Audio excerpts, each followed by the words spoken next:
Rise and shine mga ka-RSP, patuloy ang ikot ng kapalaran. Narito na po ang libreng feng shui at horoscope mula kay Master Hans Kua.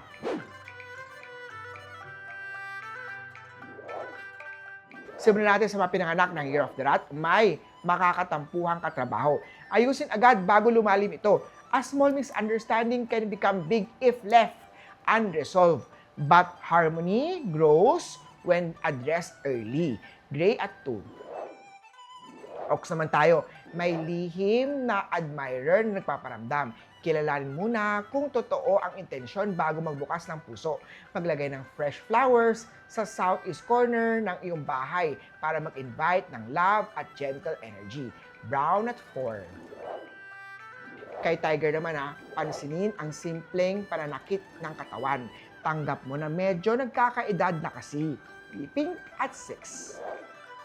Kay Rabbit naman tayo, may maliit na kita na magbibigay ng inspirasyon para simulan muli ang matagal ng plano. Lagyan ng coin ang loob ng wallet para sa steady flow ng cash o swerte.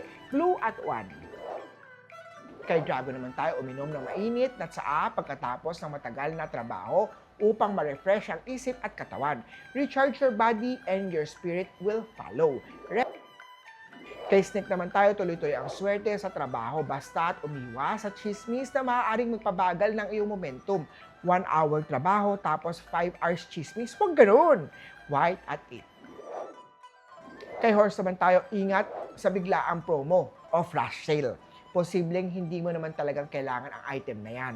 Yellow at 9. Kay Goat naman, maglagay ng amethyst sa bedside table para sa healing at calm energy. Kakailanganin mo ito sa kinakaharap mong problema na nagdudulot ng kaguluhan sa isip mo.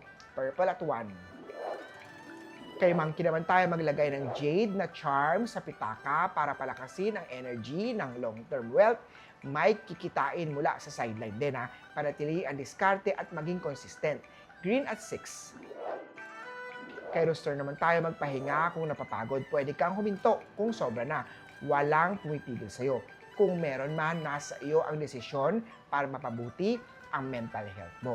Orange at 3. Kay Rock Dog naman tayo, maganda ang pakikitungo mo o pakikitungo ng boss. Maganda ang araw para ipakita ang idea mong matagal nang nakatago.